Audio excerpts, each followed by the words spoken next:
Welcome to session 1 of the You Are What You Eat nutrition series. My name is Julia from the health management team at Health New England, and in this webinar we're going to be talking about carbohydrates. Let's begin with a question. True or false? All carbohydrates are created equal. If you answered false, you're correct. There's actually two types of carbohydrates. There's processed carbohydrates, which are refined or high glycemic carbs, and unprocessed, which are the 100% whole grains. Yes, there are good carbs and bad carbs, but the good thing is that they're really easy to identify. Bad carbs are the white carbs. When it comes to nutrition, managing these types of carbs that we eat actually have the greatest impact on protecting our health and improving energy levels. Carbohydrates are actually a huge determinant of what affects our metabolic health.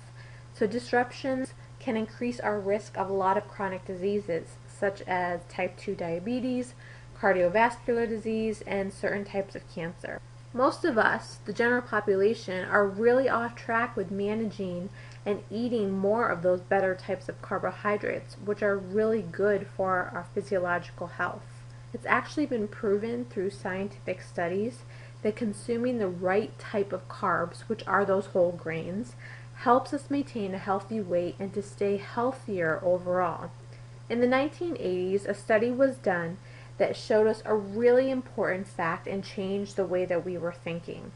The chemical and physical structure of a carbohydrate determines how quickly it will be digested in our body. Some carbs digest much more slowly and therefore have a lower blood glucose response. These are the unprocessed carbohydrates. And some carbs digest really quickly and have the opposite response. These are the processed carbohydrates. And the horrible part is that for years, a lot of us thought that white carbs were actually good for us. It wasn't until about 30 years ago when this study came out that we learned that this isn't true. So it's probably why a lot of people still think that white carbs are okay and don't apply this change to their diet. So let's take a look at what happens in your body when you do consume carbohydrates. Eating carbs creates a glycemic response in our body. Your body has a first and second effect. So for example, if you were to eat a white bagel, any level of glucose, like that bagel, that enters the bloodstream is going to be matched by released insulin that comes from your pancreas to counteract the glucose. Insulin loves fat and actually stores fat. It tells the body to store that fat for energy. When high levels of insulin enter your bloodstream, it tells your body to store energy and to deposit fat. High levels of insulin that combats that glucose can also block fat burning hormones. So these high levels tell your body to store fat. And when you have high levels of insulin, you can't burn fat. In the second effect, we already know that insulin helps manage glucose so that the glucose gets into our cells where we can use it as energy or it's stored. When large amounts of glucose are released into the bloodstream after eating, large amounts of insulin are now released into the bloodstream and your glucose levels plummet as it leaves the blood and enters the cells. This results in a really rapid drop of glucose, and physiologically, what do you think we feel? We feel hunger. And why do we feel hunger? Well, the brain is made up of about 2% of our body weight, but it uses 20% of glucose. So physiologically, we're wired so when glucose levels fall really quickly, the brain goes into a defensive mechanism and activates our appetite center of the brain, and we want to eat more. So not only do we experience hunger, which can lead to weight gain, our body is also telling us to store fat. And this causes a lot of chaos with our metabolic system.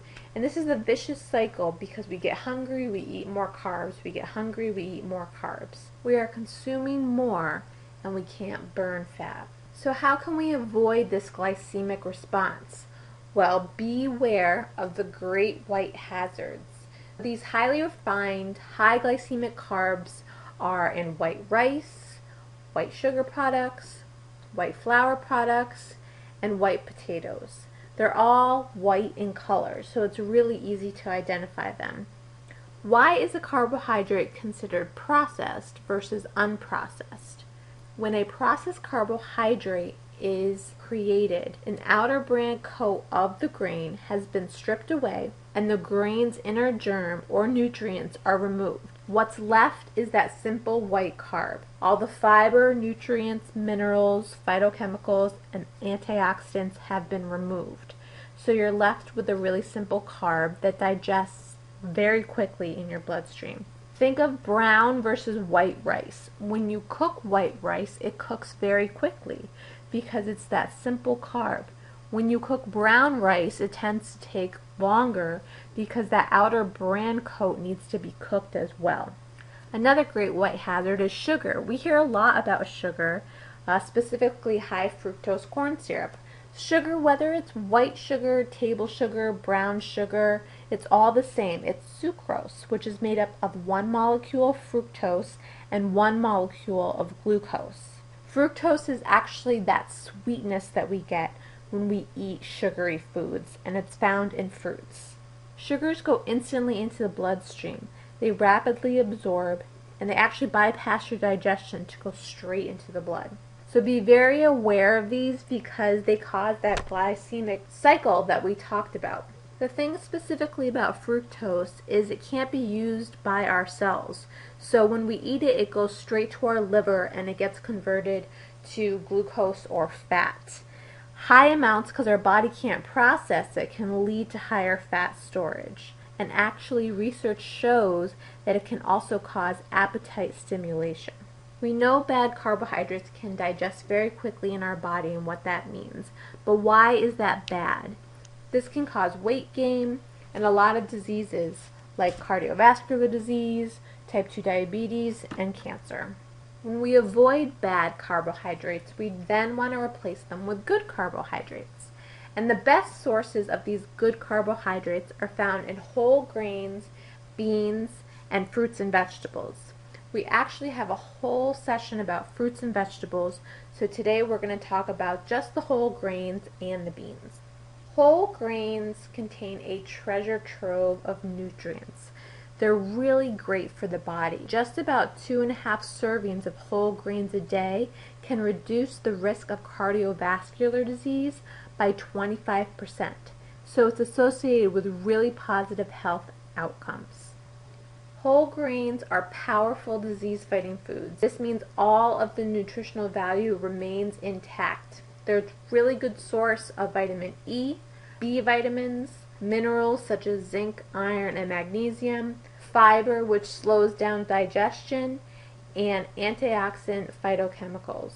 People who eat a lot of whole grains are likely to weigh less, and they're less likely to develop those diseases that we talked about, like type 2 diabetes, cardiovascular disease, cancer, and also digestive disease. So this is a much different response than when you eat a white or simple carb. Surprisingly, only about 7% of Americans get the daily recommendation of 3 or more servings of whole grains.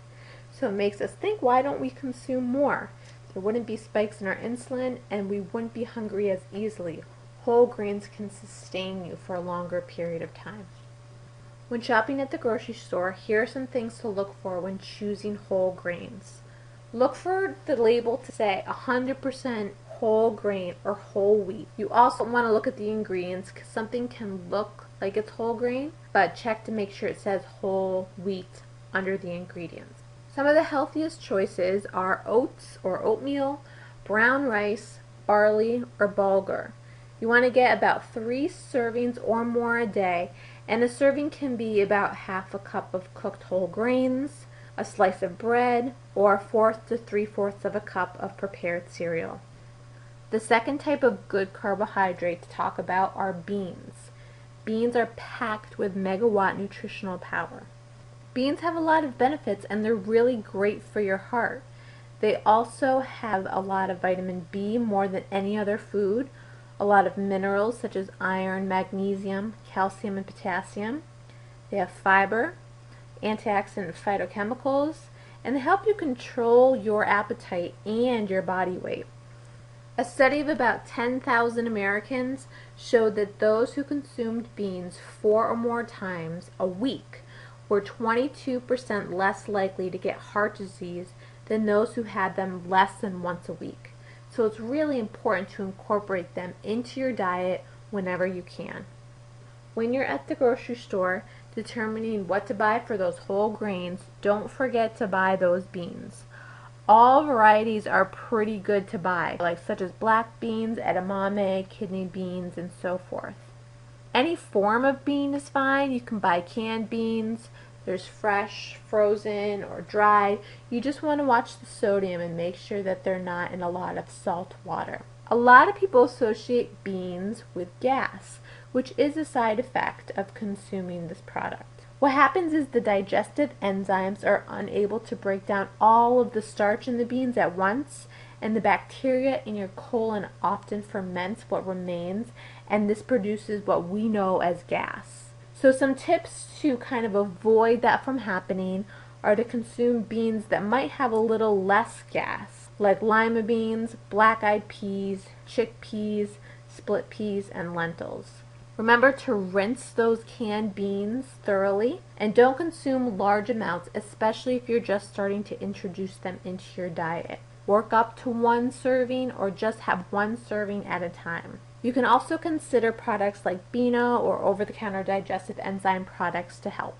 The health management team extends a challenge out to you, and that challenge is to minimize those great white hazards. Don't let the great white hazards take a bite out of your health. To be successful in this challenge, here are 4 tips. Avoid foods made from flour. Those white foods like bread, cakes, cookies, pasta, and pastries like we talked about need to be cut out of your diet, and instead choose the 100% whole grains or multigrain varieties. Number 2, avoid white rice, and you can swap that out with brown rice. Number 3, avoid all kinds of potatoes in any form except for sweet potatoes. Number 4, avoid sugary foods and drinks. Instead, you can choose fresh fruit and sparkling water. When you make these swaps, make sure to eat 3 or more servings each day. 1 serving is about half a cup of cooked whole grains or a single slice of bread. And when making those swaps, remember to add 1 serving of beans into your diet every day. 1 serving is about half a cup. Remember all those benefits we talked about that beans will give you. And try this challenge for 3 weeks and see how it affects your appetite or your energy levels. If you have any questions, please feel free to reach out to the Health Management Program Department at healthydirections@hne.com.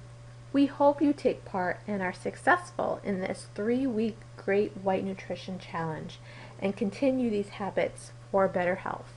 Thank you.